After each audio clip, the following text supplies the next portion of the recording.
This video is sponsored by Skillshare.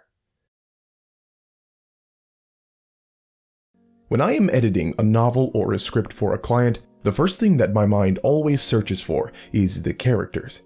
Characters are always at the heart and soul of any good story.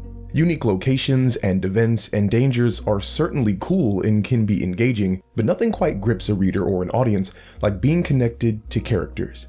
But of course, it's not just the characters themselves that earn our interest.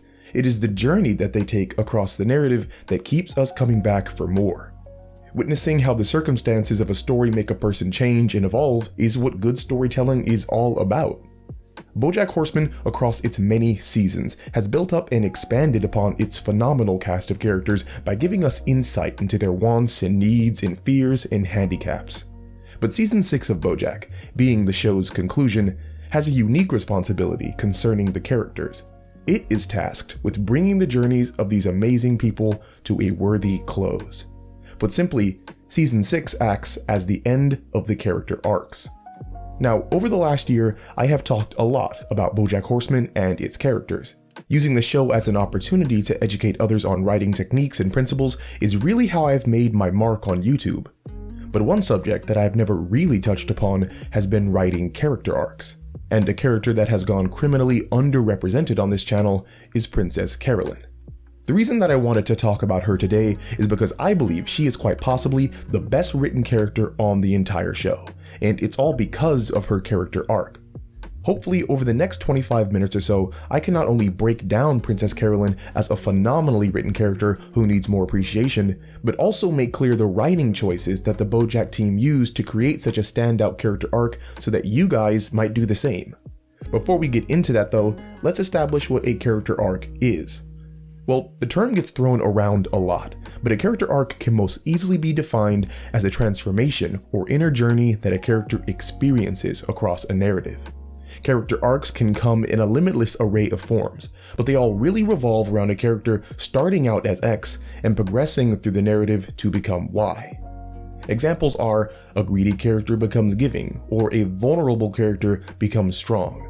This is the most basic type of character arc structure, and one that occurs often in episodic television, especially cartoons, such as the Teen Titans episode where Starfire is initially hurt by being called a racial slur, but ends the episode disregarding such insults. A more intermediate execution of a character arc is one where the character's journey from X to Y openly coincides with the conflict or theme of an overarching narrative. This execution of character arc construction is extremely common in books, movies, television, and is most likely what you're going to see when invested in a piece of modern-day fiction. An example of this is Iron Man 1, where Tony starts off as a self-centered weapons manufacturer, but ends as a selfless superhero who protects others from villains who use the very stark weapons he once made. Now, for a complex execution of a character arc, the journey that the character takes should not only coincide with the conflict or theme of the narrative, it should be done in such a way that the audience does not even notice until the completion of the arc. Where the intermediate execution is blatant with how the character arc relates to the conflict, the complex execution is much more subtle. An ultra-simplified example of this complex execution is done in the original Karate Kid. Mr. Miyagi has Daniel wax cars, paint his house, sand the floor, all seemingly mundane tasks, only for Daniel in the audience to realize that it was the basis of karate training. The character experienced change in accordance with the conflict without the audience ever realizing he was on his journey. And generally, the more complex the character arc in a story is, the more satisfying and impactful it will be to an audience or reader. Interestingly enough, Princess Carolyn's character arc is a much more elaborate example of this complex style of execution. And just as a disclaimer, these are not hard and fast rules to writing. There are no rules to writing. Think of them more as guidelines to the trends of what exists in typical narratives.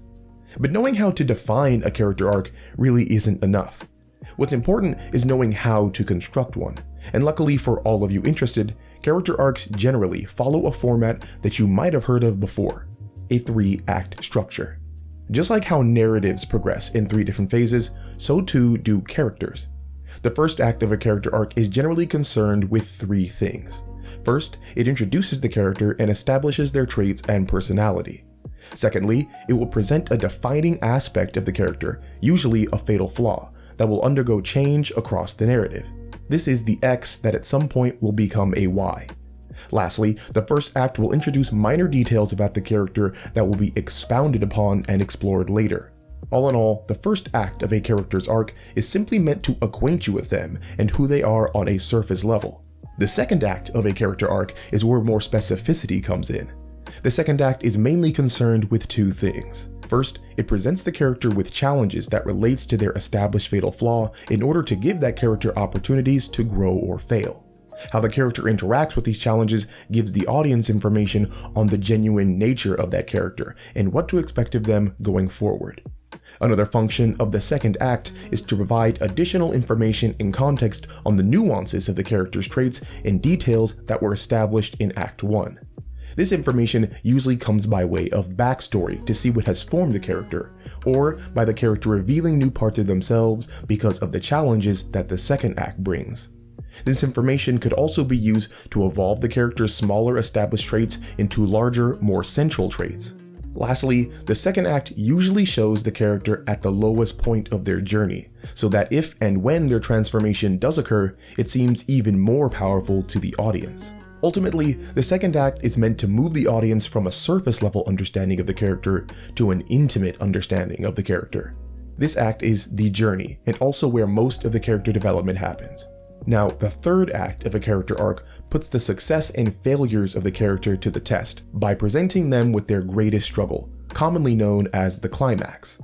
If done correctly, the third act should incorporate all of the previously established information of the character into a single struggle. This section defines whether or not the character can change their fatal flaw from X to Y. If the character does succeed in overcoming the conflict and changing themselves, a brief resolution occurs, showing the character living their life with their newly established ideals, traits, or personality. If the second act is the journey, the third act is the destination. So, finally getting back to Princess Carolyn, we will interpret her character arc as taking place over the 6 seasons of Bojack. This means that the acts of her character arc will be broken up by season. Her first act will contain seasons 1 and 2. Her second act will contain seasons 3, 4, and 5. And her third act will contain season 6. So, let's dive into her character to see an example of writing a great character arc. So, from the very beginning of the show, Princess Carolyn is shown to be a workaholic. There are subtle hints to this, such as her spending her 40th birthday alone in her work office. You are 14. And more blatant references. Starting now, you are a hard, heartless career gal. Go to work, be awesome at it, and don't waste time on foolish flights of fancy. From now on, you are a robot. Beep, bop, boop, blurp, bleep. But there is still a bit more complexity to Princess Carolyn than that. Not only is she a workaholic, she is a workaholic who struggles with separating her professional life from her private life. Interestingly, Princess Carolyn proclaims in the very first episode that this is a strength of hers. I pride myself on my ability to separate my professional life from my personal life. But we see evidence to the contrary time and time again. Remember that clip that we just watched of Princess Carolyn wanting to be a robot? Well, let's take a look at just a few seconds earlier in that moment. I guess I'll see you around. You're not even gonna give me a ride home? Sorry, I think I just need to be alone right now. Princess Carolyn was on a date with Bojack, introduced from episode 1 as both her client and off-again, on-again romantic partner.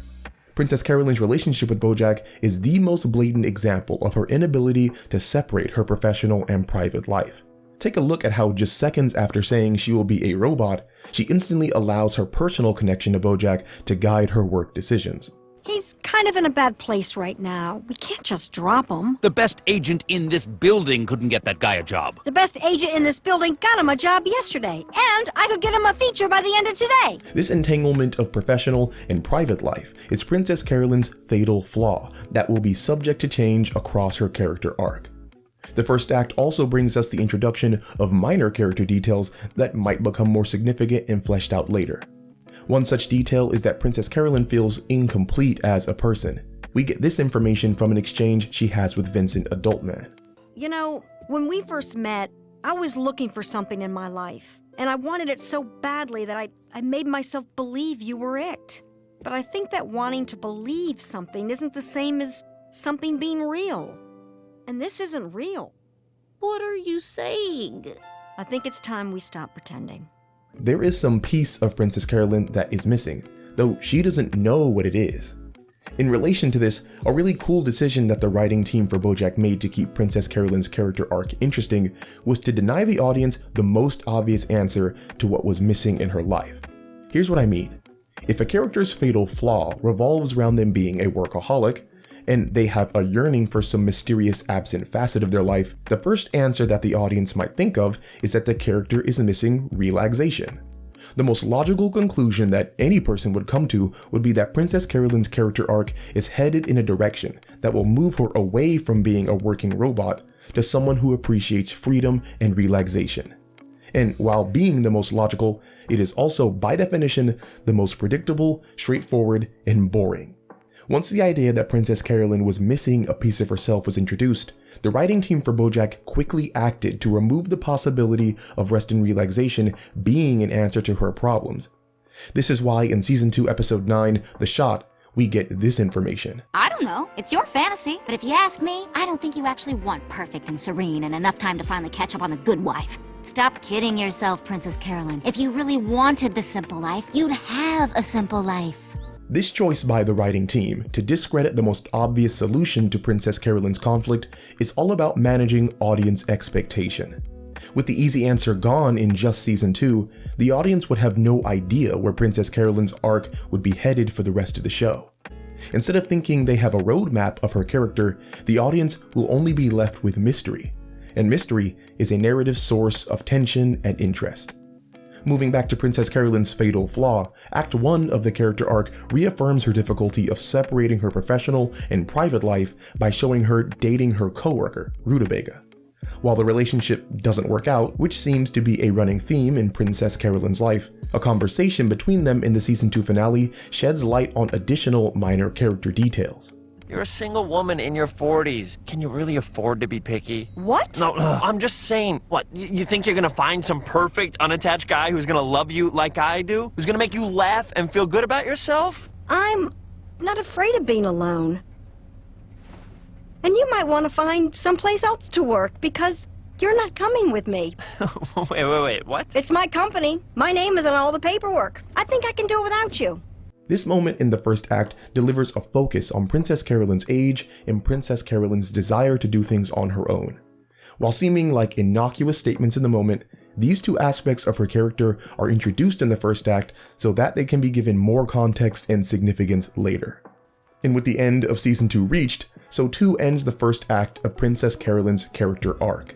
In summation, the act introduced the character, established professional and private separation as her fatal character flaw, and also provided minor details such as her age and lone wolf attitude that will be explored later. Moving into Act 2, this is where the real meat and potatoes of Princess Carolyn's character becomes established.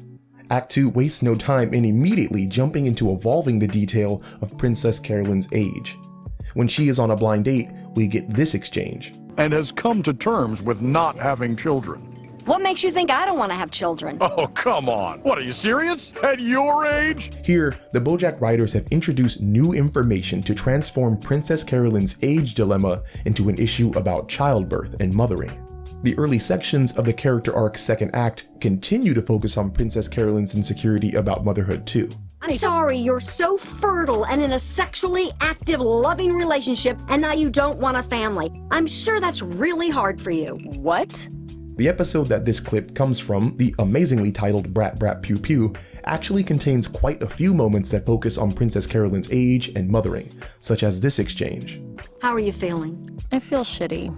I mean, physically. I'm glad I did it, but mostly I just felt old. There were all these teenagers there, 20-somethings. I know from the outside it might seem like I should be ready for kids, but I can't. Diane, you don't need to explain anything to anyone. And at the very end of Brat Brat Pew Pew, when Sextina Aquafina makes the decision to keep her new baby after just faking an abortion, we get this moment. First thing is, we gotta get her out of town before she starts to show. Yeah, we'll send her to that farm where celebrities go to disappear, where Chad Michael Murray and Thora Birch went. We can film a bunch of music videos now, and then... Release them over the next year so it seems like she's still around. Then when she comes back, we'll say she adopted a baby. Oh, people are going to love that. Yeah, everyone loves a baby. This bit plants the seeds for the conflict that we will see at the climax of Princess Carolyn's character arc, having to do with adoption and loving a baby. Of course I do. Of course I love my daughter. But I don't know if I love her. With all that said though, something may feel a bit off to you about this character arc breakdown of Act 2. We spent all that time in the beginning of the video talking about professional versus private life, only to zero in on the evolution of one throwaway line said by a side character in an elevator. What was the point of establishing a quote-unquote fatal flaw if the second act was just going to ignore it? Well, don't worry, because Season 3, Episode 9, The Best Thing That Ever Happened, has got you covered. In fact, this episode is functionally one of the most important in the entire second act of the character arc. Season 3, Episode 9 explicitly hones in on Princess Carolyn's difficulty with separating her professional and private life, and it does so by making her interact with the person who most significantly blurred those lines, Bojack. Early in the episode, we get this from him. Our relationship no longer has any professional integrity, so it's gotta end. Stand to leave. Oh, shouldn't have read that part. Just a bit later, we get this. You know what I think? Don't want to hear it. I think you like being there to rescue me. And you have never not been asking me to rescue you. And at the height of their argument, we get this. You say you want professionalism? Bullshit. You want a mommy you can slide your dick in and out of. I can want that and also want professionalism. A sex mommy who also keeps her boundaries? Is that too much to ask? This episode expounds upon everything that has been built up as Princess Carolyn's character, all except for an answer as to what thing is missing from her life that she so desperately wants. Without that piece, the puzzle of her character remains vague and uncertain. Luckily, the second act of the character arc provides an answer just a few episodes later in the season finale. All my life I've wanted a family. This detail, along with the information presented in the rest of the second act, gives true context as to why Princess Carolyn is the way she is. Let's go back to the two clips we watched before.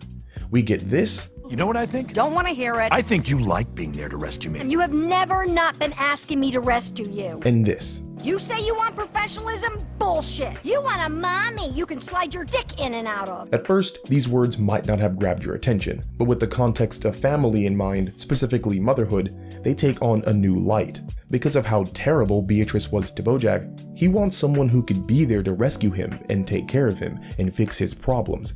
He wants a mother. Considering Princess Carolyn, she has always wanted a family and a child for herself. She thinks it's her purpose. She says so later in the second act. My mother had 12 kids. My body was made for this. Being an agent has allowed her to play a mothering role not only for Bojack, but for others as well. She has said as much in Season 1, Episode 12. Because my life is a mess right now, and I compulsively take care of other people when I don't know how to take care of myself. Oh. Princess Carolyn's professional career of being an agent is the only way she's been able to act out her wish of having a family and being a mother. This is the information that brings the second act of Princess Carolyn's character arc back to her fatal flaw. She is a workaholic who can't separate her professional life from her private life because her professional life fulfills the void in her private life. The two halves of her lives are one and the same. All she has ever wanted to be is a mother, and Princess Carolyn has made agenting synonymous with being a mother. In the same episode, The Best Thing That Ever Happened, we even get the reason why Princess Carolyn wants to be a mother so bad.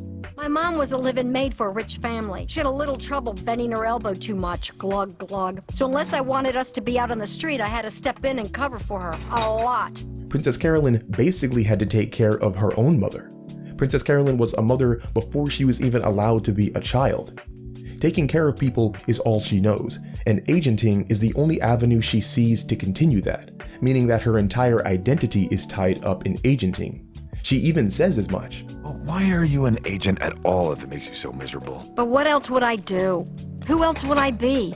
Princess Carolyn is so enthralled by the idea of mothering and taking care of others that even when she decides being an agent isn't good for her, she performs Olympic-level mental gymnastics in order not to change her lifestyle. All this time I thought I was an agent, but what if what I was really supposed to be was a manager? What's the difference? It's a completely different line of work. An agent helps a client find jobs, but a manager helps manage a client's career. It sounds exactly the same. Some people might even say the reason she was drawn to Vincent Adult Man in the first act was that she subconsciously knew he was a child and she wanted to be around someone she could mother.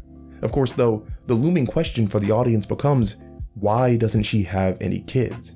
In any case, Act 2 of Princess Carolyn's character arc really engages with this idea of her being a mother. Within, characters like Rutabaga says she will be a poor mother, Thank God you're not a mother. You would be hilarious at it. while Judah and Bojack say she would make a good mother. And for what it's worth, you will be a wonderful mother. You'll be a good mom. The world needs good moms. But Act 2 manipulates this motherhood angle by presenting Princess Carolyn as treating a prospective child like a client, highlighting her fatal flaw of combining the professional and the private. She has the life of her child planned out as if she's seeing their career. His name is Filbert. Princess Carolyn. Filbert Stilton. And he's going to be sweet and smart and a phenom on the clarinet. And one day, you'll be driving him home from band practice, and he's going to all of a sudden say something so insightful and true that you'll be positively floored it came out of the mouth of your son. Whoa. This section of the arc really drives home how agenting has impacted her view of mothering. Her occupational and personal lifestyles seem to be inextricably intertwined. I got 7 kids and a wife who's really into me co-parenting, or as she calls it, parenting. Well, can't you tuck the kids into bed, read them some script coverage of the film adaptation of Goodnight Moon, and then come back? This is important. Act 2 of the character arc also accomplishes something significant by evolving a minor detail about Princess Carolyn into a second fatal flaw. Her need to do things on her own becomes a focus of seasons 3 through 5, and really stands co-equally with her inability to separate the professional and the personal. The information that is used to add significance to this lone wolf attitude comes all throughout the season.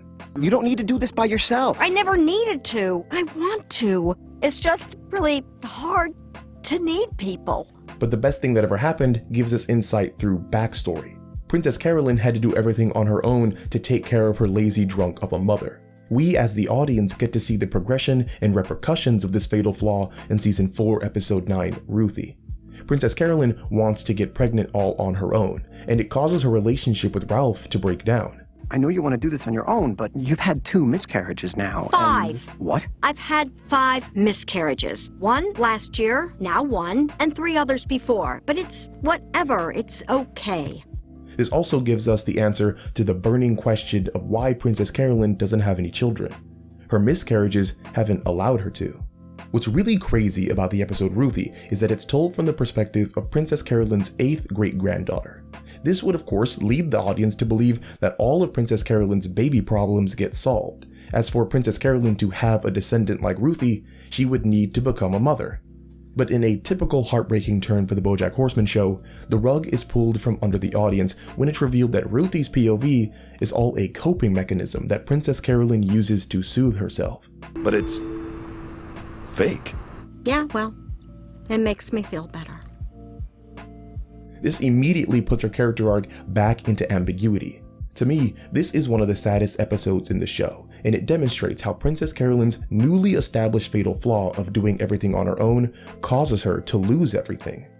However, the episode Ruthie is also an example of one of the functions that I had previously mentioned about the second act of a character arc. It allows us to see Princess Carolyn at her lowest point, so that if and when she does achieve a transformation at the end of her journey, it will seem more significant. This very writing concept is addressed earlier in the show. Carolyn, you are the star of a movie. And this is the part of the movie where you get your heart broken, where the world tests you and people treat you like shit. But it has to happen this way. Otherwise, the end of the movie, when you get everything you want, won't feel as rewarding. The last big pieces of information that Act 2 delivers in order to bring the audience to an intimate understanding of Princess Carolyn is in the Amelia Earhart story. It is here that we see the origins and roots of all of Princess Carolyn's character traits. Her workaholic nature is reaffirmed by her need to take charge of the responsibilities over her lazy mother. But her fusion of professional and private life is also given a basis.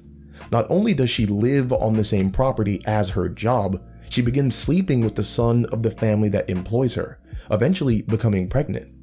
While her mother sees this as an opportunity for an easy life, Princess Carolyn becomes haunted by the notion of latching onto someone just because of a pregnancy.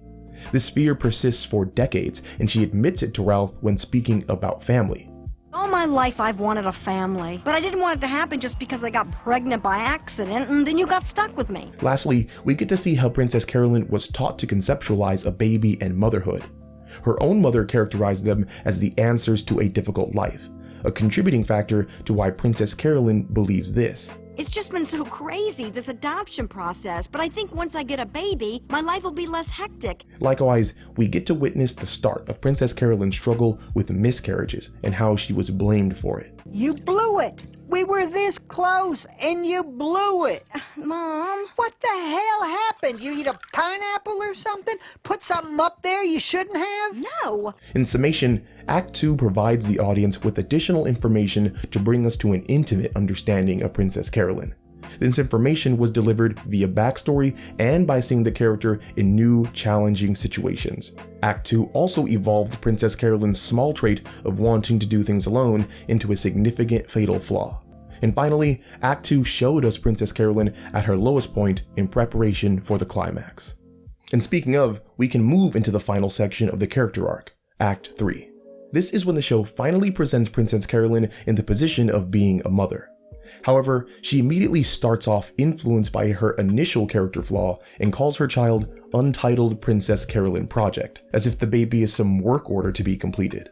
The core of the climax, though, really comes in Season 6, Episode 2, The New Client. This episode tackles both of Princess Carolyn's fatal flaws at once, as a climax should. Within the episode, she is simultaneously trying to take care of her new baby, while also literally trying to do it all. But I'm too busy doing it all to pose for a photo of women who do it all. Ultimately, she fails at both. That was 2 days ago. 2 days ago? Oh my God, the gala! Yeah, and you're probably worried about your baby too, right? Oh my God, my baby! And then at her lowest point in the climax, Princess Carolyn experiences the greatest change. She opens up to Vanessa Gecko in a search for assistance and reveals that she doesn't feel how she should about being a mother, moving past both of her fatal flaws. In return, Vanessa gives her advice about raising her child in the best way Princess Carolyn can receive it, in relation to her job. Do you love all your clients' projects? Of course. No, you don't. But you take care of them and you keep them alive because that's your job, right? Yeah. So now you've got a new job, and it is a ruthless one. And I mean ruthless. You don't have time to waste second-guessing how you feel about it. You just have to do it the best that you can, and know that that's the best you can do. When Princess Carolyn is holding her baby and being genuinely in the moment, doing the tongue twisters that she's so famously known for, her baby responds to her. It's a very rare moment of Princess Carolyn having a strictly personal interaction with another being, completely removed from anything work-related. And during the rest of the season, she seems to find a balance with raising her daughter and working her job, able to give both the proper attention that they need. Even her constant desire to do it all alone is moved away from. She promotes Judah to be chief of operations, delegating some of her responsibilities to him so that she can spend time with her daughter Ruthie. In summation, the third act of the character arc presents Princess Carolyn with her greatest struggle, actually being a mother. Through the struggle, Princess Carolyn progressed from being 1, a workaholic who intermingled professional and personal matters, and 2, a person who wanted to do everything on their own.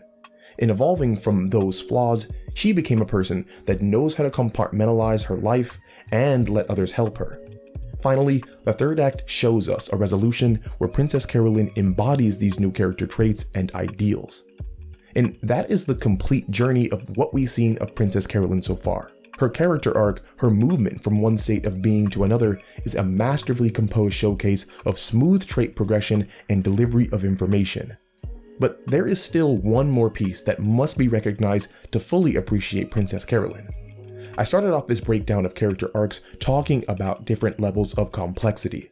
The third and highest level of character arc complexity is concerned with having the character's journey be related to the overall theme or conflict of the narrative, but done in such a subtle way that the audience does not even recognize it. Princess Carolyn's arc does this wonderfully. Creator Raphael Bob Waxberg has stated that many of the characters exist in a pattern where a parent fills a child with faults and problems, and then that child grows up to force those faults and problems onto others, perpetuating the cycle. Bojack is the most obvious example of this, but other characters in the show struggle with their parents as well. My mom worked all the time and she never made time for me. I felt so alone growing up, especially because I never knew my dad or my twin brother because our parents broke up when we were babies and wouldn't even talk to each other. The Bojack Horseman show at its core really appears to be about overcoming those flaws that were instilled by parents. That has been Bojack's struggle for the entire show and seems to be at the heart of the show's conflict and narrative. You're doing the best you can considering your asshole parents. And that right there is the reason Princess Carolyn's character arc is so special. Out of all the characters who have been screwed up by their parents, Princess Carolyn is the only one to have become a parent herself. Her journey runs completely in line with the theme of the show, because we are given a first-hand view into how such destructive parents like Beatrice can come about. Had Princess Carolyn not changed, she would have damaged Ruthie for the rest of her life, and Ruthie would have gone on to damage others, therefore continuing the cycle. Bojack himself is, of course, the center of the struggle around bad parenting and overcoming its ill effects. Okay, you got me. My parents gave me an internalized self-hatred of horses, so my horse body is a prison that I can never escape. But by Princess Carolyn evolving across her narrative journey, a message is presented that one can rise above their poor parenting in order to not only fix personal flaws, but to provide the best opportunity for success to their children and others. That is why Princess Carolyn's character arc is so compelling and well written. It accomplishes everything it really needs to. It is subtle, excellently paced along 3 acts, and plays directly with the overarching theme of the show. My sincere hope is that by using her journey as a model, any of you writers out there who want to construct your own character arcs, however complex, now have a bit of a roadmap to follow. This channel is all about being a guide for writing and learning, so I hope I could help you guys out today. If you did happen to come away from this video with more knowledge than you came in, be sure to check out our sponsor, Skillshare. No matter where you are in your journey of being a writer, they have something for you. One of the lessons that I wish I had seen when I was writing my first book was 6 steps to creating successful writing habits. Writing is definitely more of a marathon than a sprint, and cultivating the right mindset to continue for months instead of just hours is crucial to have. And if you're looking for courses that really dive into the meat and potatoes of writing, you're in luck, because Skillshare has content on narrative conflict, character creation, and even poetry. The best part is, Skillshare is giving away a free 2-month unlimited access trial to my subscribers who click the link in the description, and even after that, it'll still be pretty cheap at about $10 a month. If you are someone who wants to improve their craft, join 7 million other creative minds with Skillshare. As always, I had a blast making this video for you guys. If you want to be a total homie, you can support the channel on Patreon. It was a pleasure, and I will talk to you all again soon.